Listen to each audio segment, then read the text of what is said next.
Renate et Ferdinand ont discuté en détail de la vie pendant environ une demi-heure. Au cours de ce dialogue, Ferdinand, conscient qu'il avait devant lui la femme de ses rêves, a essayé de l'impressionner par un geste doux et très poli. Le plan a fonctionné car Renate a souligné à plusieurs reprises combien il était mature et intelligent pour son âge. Au bout d'un moment, la conversation s'est terminée et il était déjà 2 heures.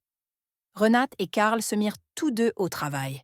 Karl est allé arroser les fleurs dans le jardin avant d'aller travailler au bureau.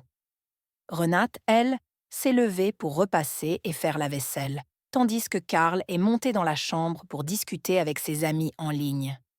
Cependant, en y réfléchissant, il se dit que ce serait une bonne idée d'aider Renate à faire la vaisselle en signe de gentillesse. Hésitant, il descendit les escaliers. Arrivé au premier étage, il regarda dans la cuisine, mais ne vit pas Renate. Un peu confus, il s'approcha silencieusement. Lorsqu'il arriva, il ne put s'empêcher d'être stupéfait. Renate était à quatre pattes et cherchait quelque chose dans les tiroirs de la cuisine. Cette image laissa Ferdinand sans voix, et il resta immobile pendant une dizaine de secondes, regardant la scène qui se déroulait devant lui. Lorsque Renate commença à s'asseoir, il recula de quelques pas et fit semblant d'arriver à ce moment-là. « Bonjour, Madame Renate. Puis-je vous aider ?»« Ne vous inquiétez pas. Je viens de finir de me laver. Vous pouvez donc vous reposer, » répondit Ferdinand. Mais à ce moment-là, Ferdinand ne peut s'empêcher de regarder Renate avec coquetterie. Lorsque Renate reconnut le désir dans son regard, elle rougit, détourna les yeux, s'inclina et alla dans la chambre. Ferdinand, quant à lui, savait qu'il ne pouvait pas laisser passer la chance que le destin lui offrait. Plus tard, lorsque Karl arriva au bureau vers 23 heures, Renate l'attendait pour lui proposer quelque chose d'amusant. Karl, cependant, pensait qu'elle était folle et trouvait cette proposition inappropriée, car il craignait que Ferdinand ne l'entende ou ne se sente mal à l'aise. En outre, il a souligné sa fatigue due au travail, comme il le faisait toujours. Renate et Karl finirent par s'endormir sur le dos, mais pendant que Karl dormait profondément, Renate ne cessait de penser à la manière de s'amuser avec son mari.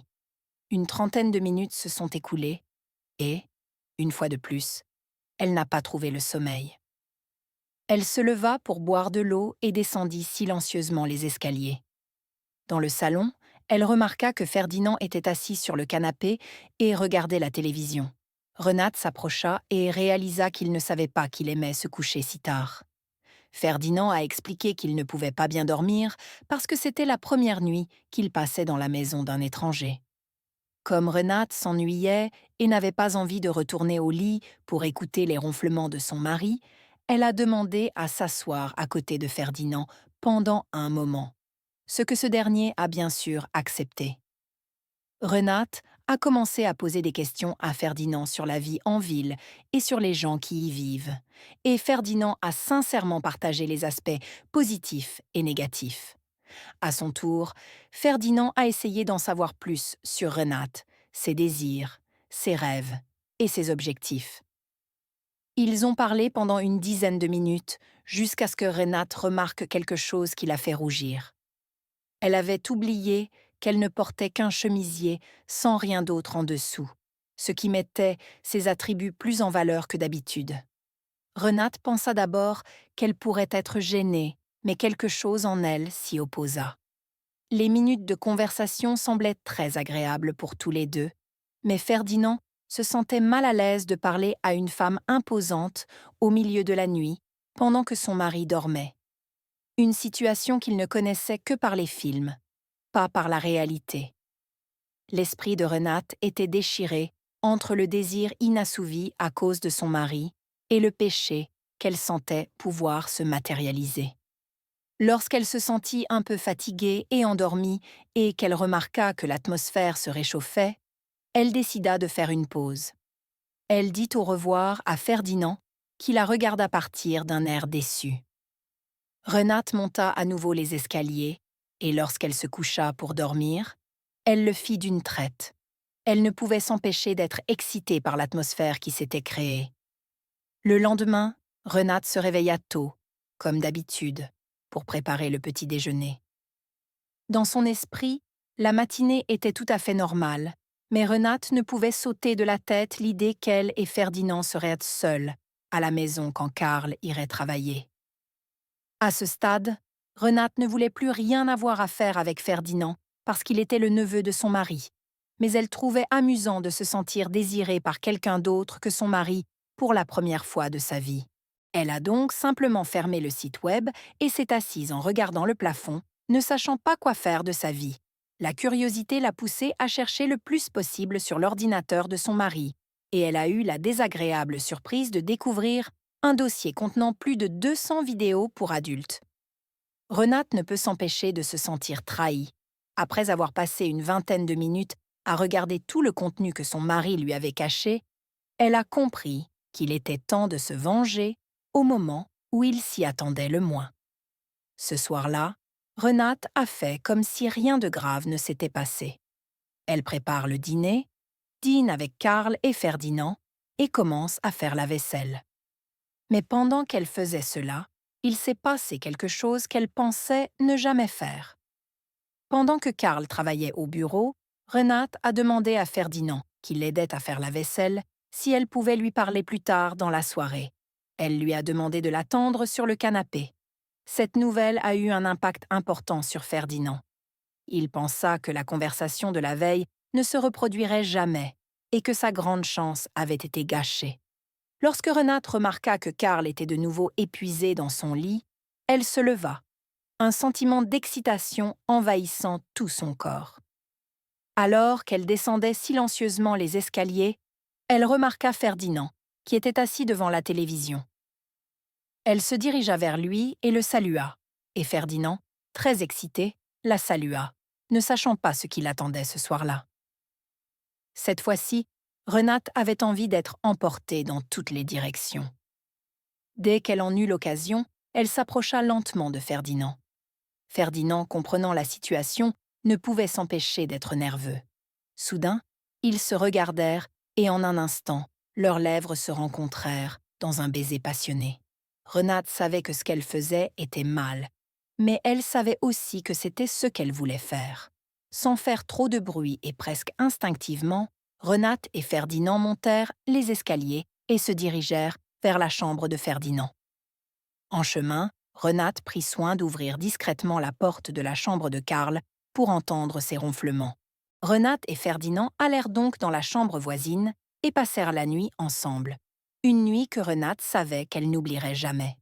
Une fois la nuit terminée, Renate a remis ses vêtements en ordre et s'est endormie dans le lit de son mari, tandis que Ferdinand a dormi dans sa chambre. Bien qu'elle n'ait pas pu dormir cette nuit-là, lorsque Renate s'est allongée à côté de son mari, même les ronflements de ce dernier n'ont pas réussi à gâcher sa nuit, car elle était la femme la plus heureuse du monde. Ce fut le début d'une relation passionnée entre elle et le neveu de son mari. Pour la première fois de sa vie, Renate se sentit plus vivante que jamais, et sa vie connut enfin une excitation incontrôlable qui se manifesta rapidement. Ferdinand, quant à lui, vivait l'un des meilleurs moments de sa vie, profitant de l'interdit et vivant pleinement sa vie. 6 mois se sont écoulés pendant lesquels Renate a aimé Karl en secret, sans crainte ni réserve. Elle explore cette partie inconnue de sa vie comme elle ne l'a jamais fait auparavant et, bien qu'elle se sente parfois coupable, elle se souvient de toutes les nuits où son mari n'a pas été un saint et a été le premier à rompre ses promesses et à négliger son rôle d'époux.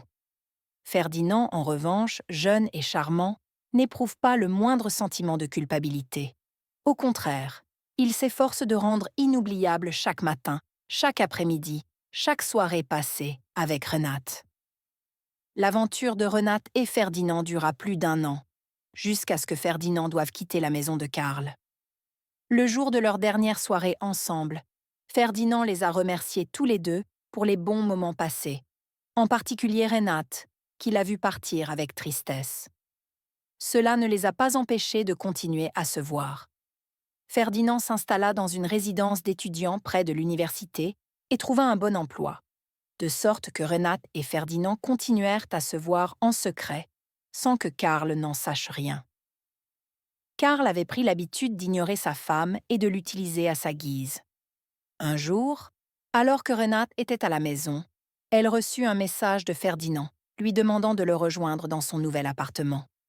Elle hésite un instant, réfléchissant à ce qu'elle devrait faire de sa vie. Mais le désir et la passion qu'elle ressent pour Ferdinand sont trop forts pour être ignorés. Elle rassembla rapidement ses affaires et quitta la maison, laissant à Karl un simple mot disant qu'elle avait besoin de temps pour elle. Lorsque Karl rentra chez lui le soir, il trouva la maison vide et le mot sur la table devant lui. Il ne sait pas comment réagir.